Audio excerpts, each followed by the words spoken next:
Hello guys, welcome back to our video. Today I will be discussing something a little different. This will be country categories. This is I guess kind of system I use, not, on a daily basis I suppose, but I use this to categorize countries into certain groups, as you know how strong they are and stuff like that. Because countries are quite a lot different here in this map, and there's a lot of countries and a lot of different countries, so categories can be useful at times. Anyway, let's get straight into the video. So, there's a couple of categories I made. The first one I'd say is current world powers. These are countries that are quite strong at the start of the game and are basically the strongest. They are at the top and can't really be fucked with. Well, they can, sure, but they are very strong.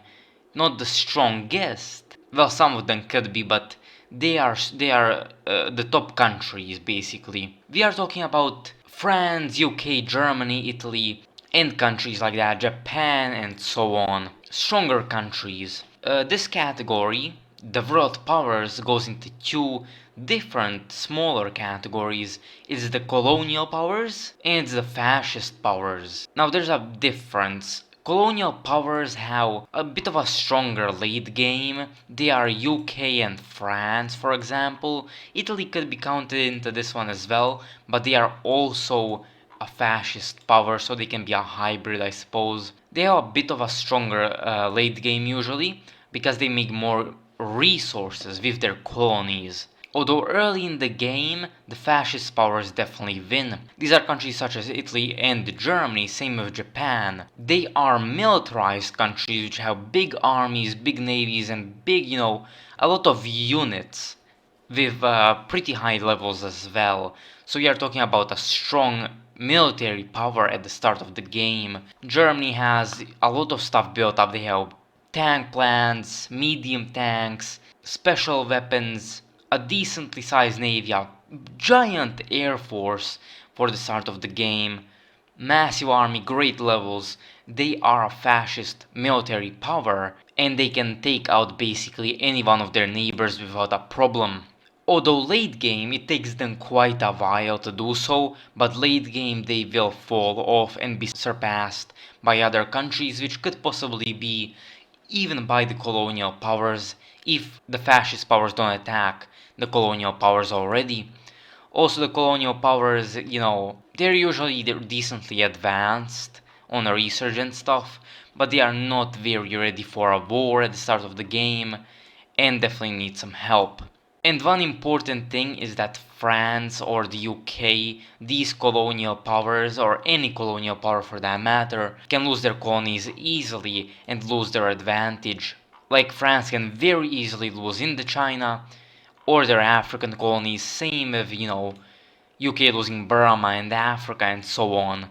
That would, fuck their lead and literally, make them much weaker and, not in the category anymore. So they usually outgrow the fascist powers, although the fascist powers are very militarized and can destroy the colonial powers early game and for quite a long time. Moving on, we will look at the rising powers. These countries are countries that, if not taken out or severely weakened in the early game, will undoubtedly become insanely strong countries that hold a very strong status. These go into two smaller categories. It is the superpowers, for example the USA and the Soviet Union, which effectively outgrow everybody. And then there's the smaller rising powers, which are countries like Brazil and China. These are countries that also cannot be fucked with late game. China has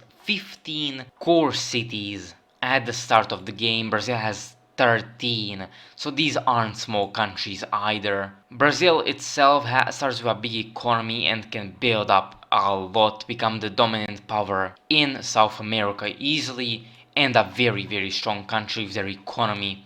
China as well, especially if they take Japan out of mainland China. Their economy just surpasses everybody in Asia and can become insanely strong.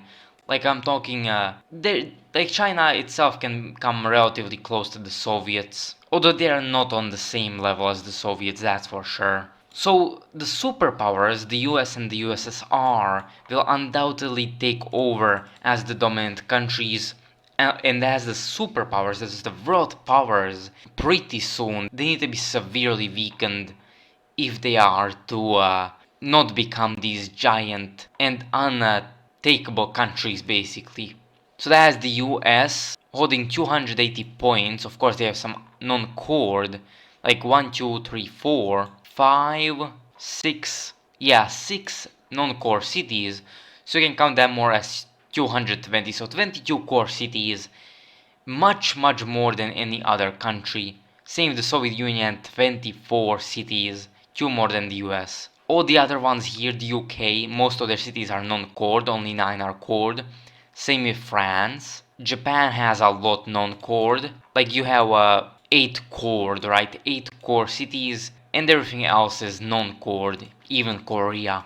That is a fascist power though. And you can see there's none other. These are countries that mostly have core points. For example, you can see China, Brazil. US has like 6 non-core, but most of their points by far are core. And in their economies, the US and the USSR economy especially just outgrow everybody and can do some insane shit. Moving on, there's the minor powers. This goes into 2 other categories as well, which will be regional powers and then regular minor powers. These will be, well, you can see the rest of the countries are basically them. Let's look at the regional powers first. Regional powers are literally powers that cannot be contested in the region, or can be, but most of the time they will easily win a 1v1 against somebody who wants to fuck with them in the region. So regional powers don't have to be absolutely insanely strong countries, but they usually are stronger. For example, Australia. 8 core cities not bad at all, they can easily take Indonesia, the Netherlands can't really fuck with them, same with New Zealand of course, and so on. British India is also a regional power, Persia can't contest them, Afghanistan, Tibet, Xinjiang, Nepal, Bhutan, nope. Turkey is also a regional power, they are kind of the regional power of the Middle East, they can take this, Iraq, Persia can't contest them, neither can Egypt, maybe some in the Balkans like Yugo, or maybe even Romania, but they are kind of the regional power. Another regional power is gonna be Sweden. You can see you kind of dominate here, you are the only player country, non-AI country here, so you can take Denmark, Norway, Finland. You can definitely rise to be a strong country, not contested at all, especially at the start. So you can see those are regional powers. British India, Australia, Turkey, Sweden, there's more. There are more. And even countries like Japan can be counted as regional powers, and so on, even if they already have a category. For example, Brazil is the regional power of South America, and so on. Same with the US, and then there's the minor powers, which are all the other countries really. Poland, Romania, Yugoslavia, Spain. Even if Spain is on the stronger side, kind of, still, you're not a regional power or, even a fascist power, you are not. Then there's also other minor powers such as Xinjiang, Tibet, Mongolia, Manchukuo, South Africa, Egypt, Argentina, Peru, so on, Mexico, Canada, and that's basically all of them. All the other smaller, weaker countries. So there's the fascist, militarized countries, there's the colonial powers which have colonies and are stronger, slightly stronger than the fascist powers and outgrow them, although can lose their land easily and their advantage. Then there's the rising powers, US, Brazil, Soviet Union, China, which go into 2, the weaker ones and the stronger ones, the superpowers and the minors, which is the more minor ones, which is Brazil and China, and the superpowers are Soviet Union and the United States. Regional powers dominate the region, and normal minor powers are just weak, or weak-ish. So yeah, that's that for this video. Pretty short, pretty chill video. So there's that. Tomorrow there will be probably another video, at least I hope I will make one. We'll still see about that. Anyway, thank you so much for watching, and goodbye!